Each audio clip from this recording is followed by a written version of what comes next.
Bonjour à tous, aujourd'hui on se retrouve pour une nouvelle vidéo pour parler des temps composés en espagnol. Eh bien, c'est comme en français finalement. C'est la même chose. Qu'est-ce que les temps composés? Vous savez, vous avez par exemple le présent, et puis le temps composé du présent, c'est le passé composé. L'imparfait, c'est le plus que parfait. Donc il s'agit d'une action qui est déjà passée en prenant du temps auquel on fait référence. Exemple. Tu avais fait tes devoirs lorsque le chat miaulait. Ici, on se rend compte qu'il y a deux actions qui ne sont pas dans la même perspective.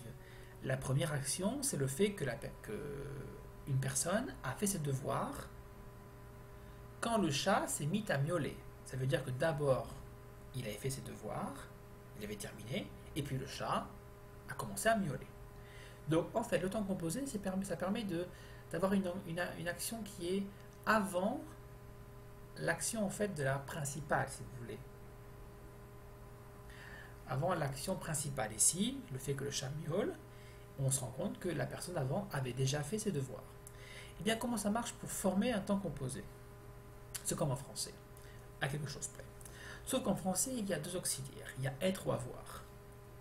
En espagnol, il n'y en a qu'un, c'est plus facile. Un, toujours un. Et puis suivi du participe passé qui est toujours invariable. Trois remarques. Le participe passé est toujours invariable. En français, non, il s'accorde, rappelez-vous, avec l'auxiliaire être ou avec l'auxiliaire avoir lorsque le COD est avant le verbe. Ici, non. Toujours ado ou ido. Il n'est jamais séparé de l'auxiliaire. Jamais. Exemple. Je suis allé, qui peut d'ailleurs s'écrire et ou e, ça donnera eido. Si par exemple je mets un e, ça sera toujours eido. Et maintenant, tous les temps composés qui existent, en tout cas les principes. Le plus simple déjà, c'est le passé composé. Le passé composé, le temps composé du présent, puisque l'auxiliaire se met au présent. Je suis allé donnera eido.